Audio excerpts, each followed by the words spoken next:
tu vas pas aimer ce que je vais dire, mais pas du tout. Sauf si tu restes jusqu'à la fin de la vidéo. Et là, tu auras un meilleur aperçu de tout le discours que je vais tenir par rapport au sujet que je vais exploiter pour cette vidéo. Donc, reste jusqu'à la fin, ça peut t'intéresser.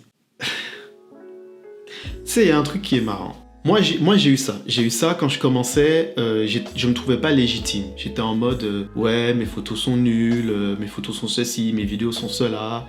J'aime pas mes photos, j'aime pas mes vidéos parce que je comparais à ce que les autres faisaient et je trouvais que ce que moi je faisais, c'était au-dessous, en fait. Et tant que j'avais pas atteint le niveau des autres styles de photos qu'on balançait soit sur les réseaux que je voyais de d'autres photographes, les réseaux en jouent beaucoup, j'avais tendance à un peu dénigrer mon travail. Mais, avec du recul, maintenant, à l'heure actuelle où j'en suis, j'ai constaté une chose et j'en ai tiré une conclusion. C'est pour ça que je dis que éventuellement tu vas pas kiffer ce que je vais te dire. Tu sais, l'histoire de se dire que t'aimes pas tes photos, de te dénigrer. En fait, tu cherches une excuse pour ta médiocrité. Une excuse pour que les gens puissent dire, tu dis, ouais, bah, comme t'as pas trop confiance en toi, c'est pour ça que tes photos, elles sont pas top, mais t'inquiète, quand tu auras plus confiance en toi. Non, ça c'est faux. C'est juste que ta technique, elle est nulle. C'est juste que tu n'as pas assez de connaissances, tu n'as pas assez de pratique et tu ne te testes pas assez et tu ne t'es pas mis assez en danger. C'est ça qui fait que tu as l'impression que tes photos soit sont nulles ou par rapport aux autres ne sont pas au même niveau. Généralement, quand je faisais une comparaison avec mes photos et les photos des autres, les photos que je trouvais extraordinaires, que je trouvais bien, quand tu regardais comment la personne l'avait faite, je me dis, ah ouais, c'est normal en fait qu'elle ait ce résultat-là. Parce que par exemple, une belle photo d'un lever du jour, d'un beau soleil, tu penses qu'il l'a fait à midi ? Non, le mec il s'est levé super tôt pour y aller, il a choisi son emplacement, il a dû avoir froid, il a dû faire plusieurs fois, il a dû faire plusieurs jours, il a expérimenté jusqu'à ce qu'il ait cette fameuse photo. Tu vois ce que je veux dire?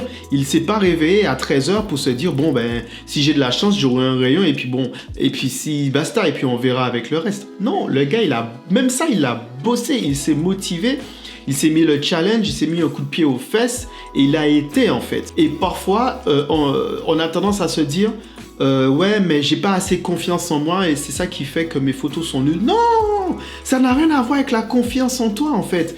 C'est pas la confiance en toi de manière personnelle, c'est dans tes skills, c'est dans tes aptitudes, c'est dans ta connaissance. C'est que plus tu vas expérimenter, plus tu vas faire des photos, plus tu vas filmer, plus tu vas maîtriser ton art, plus tu vas maîtriser ce que tu sais faire et plus tu seras précis dans ton rendu, plus tu seras précis dans tes retouches, plus tu seras précis dans la gestion de ton espace, de ton cadrage et de ta photo. C'est pas en restant là, en se reposant sur les anciennes photos que tu as déjà faites ou juste en laissant 2-3 personnes te mettre des likes et te dire que ouais, cette photo-là, elle est bien. Non, continue, tu vas voir. Aie confiance en toi. Non, stop. Lève-toi, va faire des photos, va filmer. Filme chez toi. Et aussi, il faut qu'on arrête de se dire ouais, j'ai rien à filmer d'extraordinaire et tout. Les gars, moi, je shootais des chewing-gums, je shootais des tomates.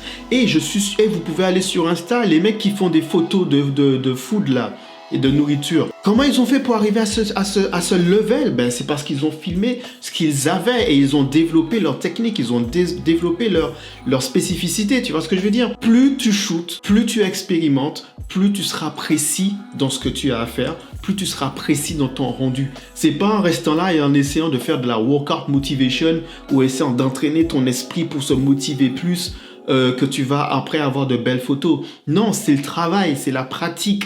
C'est se lever, c'est y aller, c'est bosser. Tu veux faire des photos de jour? Ben, il faut te lever à l'heure qu'il faut pour y aller. Tu aimes les photos de nuit? Ben, va dehors à la nuit tombée. T'aimes les photos, t'aimes les portraits? Teste déjà sur toi. Teste sur toi, teste sur les gens que tu as autour de toi. Et voilà. Me dis oui, mais je suis un peu timide quand je suis dehors. C'est vrai qu'il y a un stress. C'est vrai qu'il y a un stress. Moi, je l'ai eu.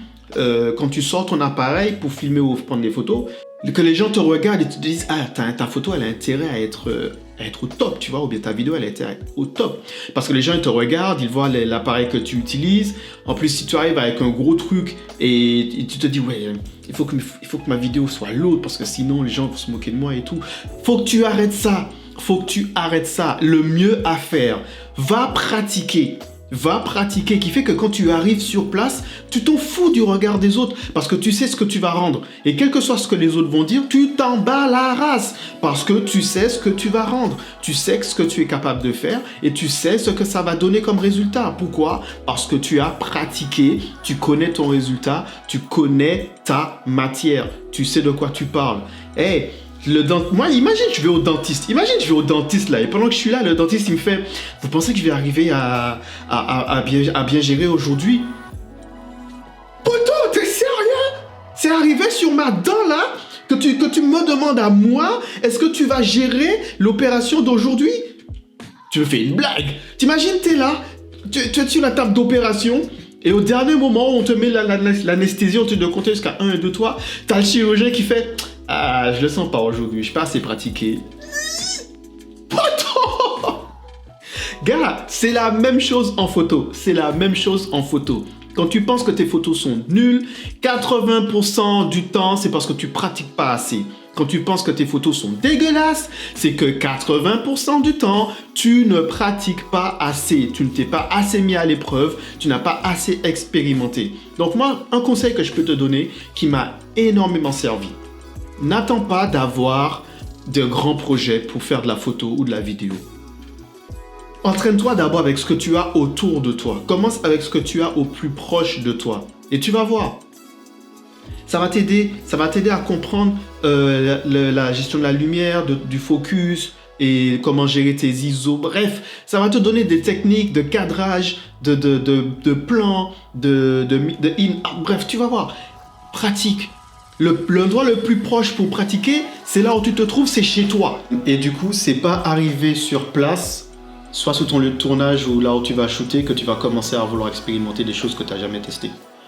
C'est pas à ce moment-là qu'il faut commencer à tester des fonctionnalités de ton appareil que tu n'as jamais essayé auparavant, que tu ne sais même pas à quoi ça sert, parce que tu n'as pas été fouillé dans les configurations de ton appareil. Un exemple, tu vois, sur ma Blackmagic maintenant, parfois j'ai ces petits messages d'erreur là, tu vois le petit truc rouge là, voilà. Ça veut dire que le format que j'utilise ne correspond pas au support en termes d'écriture. Qui veut dire que le support que j'utilise, qui est une carte SD, le format que j'utilise n'est pas en mesure d'être enregistré sur ma carte SD. Imagine-toi que c'est arrivé sur le lieu du shooting, que je me rends compte de ça et que je me dis: mince, les gars, on ne peut pas shooter parce que ma carte SD n'enregistre pas. Voilà ce que je fais. Je vais dans mes paramètres et je vais tester toutes les méthodes d'enregistrement qui peuvent exister sur mon appareil afin de pouvoir être sûr de savoir quel support je dois acheter, quelle carte je dois m'équiper pour ne pas avoir ce genre de problème. Et du coup, j'ai ici des pré-réglages avec 4 modes, tu vois, avec 4 modes de pré-réglage déjà établis pour que quel que soit le support que je vais utiliser, par rapport à tel support, je sais quel réglage je vais mettre. Alors par exemple le Ultra HD, je sais que je peux mettre n'importe quelle carte, mais il faut que la carte ait un minimum de 200 images par seconde possible en enregistrement. Le slow motion, c'est la même. Après, tout ce qui est cinéma en 6K ou cinéma en 4K, je sais qu'il faut que je prenne soit une grosse carte ou que je passe directement sur mon disque dur. Avec la lumière que tu as, avec ce que tu as, même s'il faut filmer des champignons, il faut filmer des œufs, il faut filmer des carottes et des oranges, fais-le. Fais-le, inspire-toi de ce qui se fait sur Internet, sur TikTok et Instagram, et reproduis, qui fait que quand tu vas arriver sur une scène, ou quand tu vas arriver à un endroit pour faire des photos, ou pour filmer et tout, et puis que la personne te dit, tes idées elles vont fuser. Pourquoi? Parce que tu as pratiqué. Sans pratique, tu n'iras nulle part. Sans pratique, tes photos seront toujours nulles. Sans pratique, tes vidéos sont toujours pourries. Pratique. Voilà. Bon, c'était ce que je voulais te dire pour aujourd'hui. J'espère que ça peut te servir. Et je te donne rendez-vous pour la prochaine vidéo. Allez, tchuss!